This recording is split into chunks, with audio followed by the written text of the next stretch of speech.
فلسطین اتھارٹی کے صدر محمود عباس نے اسرائیل کے ساتھ سیکیورٹی تعاون کو جاری رکھنے کا عہد کیا اور کہا کہ امن کے حصول کے لیے فلسطین اپنا رول ادا کرے گا۔ فلسطینی صدر کا یہ بیان ایسے وقت سامنے آیا جب امریکہ کی جانب سے فلسطین کو دی جانے والی عسکری امداد میں کٹوتی کی گئی اور امن کے مرحلے میں شاید تاخیر کی جا رہی ہے۔ اتفاق بيننا لمحاربة الإرهاب لا نخجل من هذا. نعم بيننا اتفاق ونحن لن نخل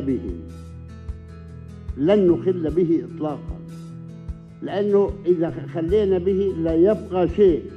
العنف هو أساس الخراب۔ محمود عباس کا کہنا ہے کہ ان کی حکومت نے انسداد دہشت گردی کے لیے مختلف ممالک کے ساتھ تقریباً 100 معاہدے کیے۔ انہوں نے مزید کہا کہ ہم طویل عرصے سے امن معاہدے کے منتظر ہیں۔ أنا آمل وأرجو الله أن تنتج الانتخابات القادمة من يريد السلام۔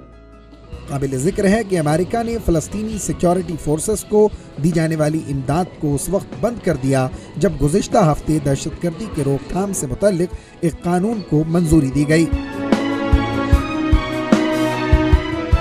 یہ امداد ان تمام فورسز کو دی جاتی تھی جو مشترکہ طور پر فلسطین اور اسرائیل کے خطوں میں تعینات ہیں۔ Bureau report, ETV Bharat.